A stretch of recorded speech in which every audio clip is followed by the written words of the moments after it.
Alors, par où sortir de la crise au Togo? C'est la question que l'on va se poser ce soir avec Christian Trimua, conseiller du président togolais Faure Gnassingbé, ancien ministre du gouvernement. Bonsoir, monsieur le ministre. Bonsoir. Et l'opposant Boris Toblé, porte-parole du Parti des Togolais. Monsieur Toblé, bonsoir. Bonsoir, madame. Alors, les médiations s'enchaînent pour trouver une issue à la crise. Alpha Condé, en tant que président en exercice de l'Union africaine, a dit qu'il recevrait l'opposition mardi. Un émissaire ghanéen rencontrer la coalition de l'opposition. Ça y est, vous êtes enfin prêt à dialoguer, monsieur Toblé? L'opposition, en général. Je comprends bien votre question. Nous avons une plateforme revendicative et le chef d'État connaît très bien nos revendications. Si dialogue il devrait y avoir, ce serait autour de cette plateforme revendicative. Alors les revendications sont toujours les mêmes? À savoir le retour à la Constitution de 1992. Et le vote de la diaspora. On rappelle peut-être le retour à cette Constitution.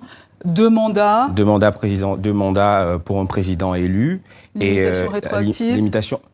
La question n'est pas autour de la rétroactivité de la Constitution. La question est plutôt autour de l'esprit de la Constitution de 1992. Parce que, madame, une Constitution, c'est d'abord un esprit, des institutions et une pratique. Donc c'est au niveau de l'esprit. Nous voulons que l'esprit de la Constitution soit respecté. Donc vous allez au dialogue ou pas, finalement? Nous attendons que le chef d'État... Nous n'avons pas de dialogue à faire. Nous avons des prérequis. Donc nous allons au dialogue si on accepte ces prérequis-là. Monsieur Trimua, vous comprenez ces prérequis? Vous comprenez le ras-le-bol de cette opposition? Si vous voulez, je me rends compte que si le dialogue était entre M. Toblé et moi, il aurait été réglé depuis longtemps. Ça voudrait dire que nous partageons des mêmes valeurs d'une même génération. Mais aujourd'hui, je crois que la situation du Togo est telle que nous n'avons pas d'autre issue que le dialogue. Il faut déjà le comprendre, ça. Et tous les acteurs doivent rentrer dans cet esprit. Le gouvernement a fait la démonstration de son ouverture au dialogue. Déjà, le fait de proposer ce dialogue lui-même, depuis le mois de septembre, un nouveau projet sur les points que M. Toblé vient d'évoquer a été introduit par le gouvernement. Et donc, je crois que de ce point de vue, le gouvernement est prêt. J'ai cru comprendre que les partis d'opposition également rentraient maintenant dans l'esprit d'un dialogue aussi. Donc, nous avons déjà gagné, je pense, une première avance sur la réalisation de cette sortie de crise. Mais en même temps, il faut qu'au dialogue se posent des sujets qui soient discutables. Parce qu'on va à un dialogue pour discuter, mais si nous partons... Ils ne sont pas discutables, globalement, si je reprends les points qui sont évoqués, aujourd'hui, on ne peut pas aller à un dialogue avec la démission du chef de l'État. C'est un sujet qui n'est pas recevable, qui n'est pas discutable. Je tiens à signaler qu'il n'y a pas lieu... Nous demandons le retour à la Constitution de 92. Eh bien, le départ immédiat du chef de l'État n'est pas sur la table. Il se trouve, madame, que si retour à la Constitution de 92 il y a, le chef de l'État devrait démissionner. Donc, la Constitution de 92, quand elle a été votée à 97,4% par les Togolais, M. Gnassingbé Faure n'était pas dans le jeu. Donc aujourd'hui, que cette Constitution l'empêche de gouverner ou de rester encore au pouvoir, eh bien, ça ne dépend pas de nous. Monsieur... Non, si vous me permettez de finir mon développement sur ces questions. Je crois que les sujets non recevables pour un débat, ce sujet-là, dans toute démocratie, ce serait un coup d'État. Deuxième point, demander par exemple sur l'agenda de dialogue, puisque le dialogue n'a pas encore eu lieu, par exemple, de gager déjà sur l'avenir, des candidatures à venir du président de la République ou de toute autre personnalité du Togo, il me semble que c'est un sujet qui n'est pas discutable et qui n'est pas recevable.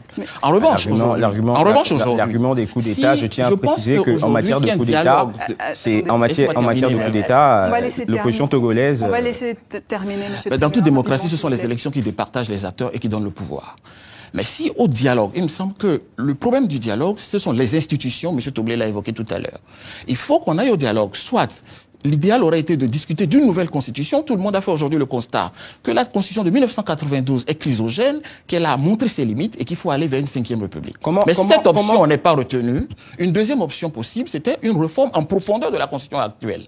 À ce moment, les acteurs décideront et pour l'instant, le gouvernement gèle le projet de réforme qui était en cours de sorte à donner une chance au dialogue. Et à l'issue de ce dialogue-là, éventuellement, s'il n'était pas satisfaisant, le gouvernement repartirait sur son projet de référendum. Si je peux me permettre, madame, comment peut-on parler de limite de la Constitution de 1992 quand elle n'a jamais été appliquée? Je note simplement que M. Toblé n'a pas ni suivi ni regardé les conclusions du grand colloque international qui a eu lieu sur les 25 ans de la Constitution togolaise. Mais je crois que des acteurs nationaux et internationaux ont fait le diagnostic, qui n'est pas d'ailleurs d'aujourd'hui, hein, qui est un vieux diagnostic. Nous le savons tous sur ce plan et malheureusement nous n'avons pas le temps de revenir là-dessus. Et ça fait longtemps que l'opposition n'a pas eu gain de cause également. Monsieur Trémua, après tout ce que les Togolais ont vécu, on le sait, hein, le peuple togolais a payé le prix fort de ce dialogue de sourds entre l'opposition et le pouvoir. Il y a eu plusieurs morts ces derniers mois. Est-ce que le président Faure Gnassingbé a aujourd'hui des velléités de se représenter en 2020? Mais c'est pour ça que je dis que ce sujet est un sujet qui n'est pas recevable, qui n'est pas discutable, ni dans un dialogue, ni sur un plateau de télé. Mais la question, elle se pose aujourd'hui. Nous sommes au milieu d'un mandat en cours. Les Togolais veulent savoir. Nous sommes au milieu d'un mandat en cours. C'est comme si vous demandiez déjà à un chef d'État aujourd'hui de se prononcer sur sa candidature en 2002. C'est pas une question, d'ailleurs, qui dépend de lui seul. Ça dépend du parti qui l'investit, ça dépend de son acceptation, ça dépend du peuple qui va l'élire. Mais ça, on ne peut pas anticiper par un contrat politique entre acteurs pour dire M. Faure ou M. X de l'opposition peut ou ne peut pas être candidat. On fait les réformes en profondeur, on établit les règles de transmission du pouvoir et quand les élections arriveront, on verra comment les règles s'appliquent aux uns et aux autres. Monsieur Faure Gnassingbé va au moins une fois prendre la parole dans cette crise. Je parle d'une parole officielle. Vous savez, le président de la République togolaise est un homme qui prend de la mesure, de la hauteur sur les situations. Une situation comme celle-là, imaginez que le président se soit exprimé précipitamment au moment, en août ou en septembre, avec l'évolution actuelle, que deviendrait la parole présidentielle? Et il me semble que le fait que le président prenne du recul pour apprécier la situation, laisser les acteurs trouver des solutions avant de pouvoir prendre la parole devant la nation, il me semble que c'est une attitude sage qui devrait être... Mais vous comprenez que ça puisse choquer les Togolais? Ça ne choque pas les Togolais, c'est une attente. Mais alors c'est intéressant effectivement, parce qu'effectivement il faut que le président de la République s'exprime. Mais il ne peut pas s'exprimer dans une cacophonie, vous êtes bien d'accord avec moi? Monsieur Toblé. Je pense, à mon avis, que la parole présidentielle du chef de l'État togolais a perdu toute sa hauteur du fait qu'il n'a jamais alors ne l'espérez pas donc. Qui n'a jamais respecté ses engagements.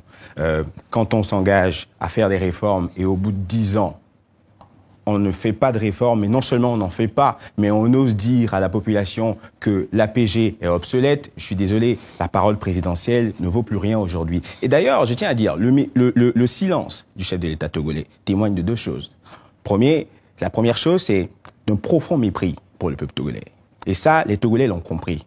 Et la deuxième, c'est que le chef de l'État sait qu'il n'a plus de légitimité. Et c'est la question, elle est là. Est-ce que M. Faure Gnassingbé est aujourd'hui légitime à gouverner ce pays? La réponse est non. Mais il y a une main tendue du gouvernement. Le gouvernement a promis une libération de manifestants arrêtés. Où en est ces libérations? Où en sont ces libérations? Bon, on a libéré 40 personnes. Vous savez, sur plus de 250 personnes emprisonnées. Vous savez, madame, quand on arrête des manifestants, on en fait des détenus de droit commun. Et après, autour d'un conseil de ministres, on décide de libérer des détenus de droit commun. Nous pensons qu'il ne s'agit là ni plus ni moins que d'une prise d'otage. Ça veut dire quoi? Que ces arrestations ont été arbitraires? Exactement. Mais écoutez, je suis scandalisé par ce que dit M. Toblé. Il y a eu des morts, vous l'avez souligné tout à l'heure. Est-ce qu'on peut considérer que ça passe pour rien? Qu'au Togo, par exemple, on ait des morts à l'occasion de manifestations organisées par l'opposition. Après que la même opposition ait fait supprimer l'article dans le texte qui concerne les manifestations publiques sur la responsabilité pénale des organisateurs de manifestations publiques et qu'on nous dise aujourd'hui que ça passe en perte et profit, vous comprenez le problème que ça pose. Ça, c'est la première chose. Et ça veut dire en plus d'un avocat, ça me choque énormément. Mais deuxième chose, pour le vous savez, le lourd tribut, M. Toblé évoque l'illégitimité de M. Faure à gouverner le Togo. Mais M. Faure a été élu par 2 fois et qu'il vient d'être élu en une élection où l'opposition a été nous savons comment les élections se déroulent. Nous savons comment les élections se déroulent au Togo. Vous savez, madame, il n'y a jamais eu d'élection crédible, il n'y a jamais eu d'élection transparente au Togo. Mon cher ami, il faudrait qu'on se dise les vérités. Il n'y a jamais eu d'élection crédible au Togo, il n'y a jamais eu d'élection transparente au Togo. Au Togo, par exemple, on organise des élections avec un fichier électoral corrompu à plus de 40%. Vous avez sur 3 millions d'électeurs, plus d'1 million d'électeurs fictifs. Comment peut-on garantir la transparence des résultats? Monsieur Tribois, c'est un sérieux, monsieur Tribois. 2 minutes. Oui. Dites-nous clairement jusqu'où le pouvoir togolais est-il prêt aujourd'hui à aller pour décrisper cette situation qui dure? Cela dépend de l'issue du dialogue. Le dialogue est fait pour que 2 parties fasse des propositions de sortie de crise. Nous avons déjà eu des propositions, Monsieur Trimois. Nous avons nos exigences. Vous les connaissez. Vous avez des exigences, ça voudrait dire que vos exigences doivent être acceptées sans discussion, alors il n'y a pas de dialogue. Non, mais si vous n'êtes pas de dialogue, nous continuons avec le référendum. Le problème fondamental au Togo, il me semble qu'il faut qu'on se comprenne là-dessus. On ne peut pas anticiper les conclusions d'un dialogue qui n'a pas encore eu lieu. Le problème fondamental. Malgré toutes ces tentatives de dialogue, s'il y a toujours blocage, qu'est-ce qui va se passer? Est-ce que vous allez prendre le risque de perdre des vies encore de vos compatriotes togolais? C'est ce qui va se passer? Vous savez, aujourd'hui, qu'est-ce qui va se passer? Dites-nous. Chaque vie, chaque Togolais qui meurt dans cette situation, dans cette crise que nous connaissons, eh bien, il faut s'incliner d'abord devant leur mémoire et dire que la vraie fidélité aux morts, c'est d'être au rendez-vous des vivants. Donc, nous ne voulons plus perdre nos compatriotes, qu'ils soient militaires ou civils. Ce que nous voulons, c'est que celui qui dit incarner l'État, qu'il prenne la juste mesure des choses. Quand vous avez la rue qui gronde, vous avez des Togolais partout dans le monde, que ce soit à Washington, à Paris, à Lyon, partout dans le monde, qui manifestent pour demander, au-delà de votre départ, que vous demandez un pacte social, vous devez entendre cela et prendre la pleine mesure des choses. Ce qui veut dire qu'à l'heure d'aujourd'hui, tous les scénarios sont sur la table. On n'aura pas réussi à trouver un consensus. On n'avait pas du tout la prétention d'ailleurs de le faire. En tout cas, on aura mieux compris peut-être vos positions ce soir. Merci messieurs. Boris Toblé, porte-parole du Parti des Togolais, et Christian Trimua, conseiller du président togolais Faure Gnassingbé.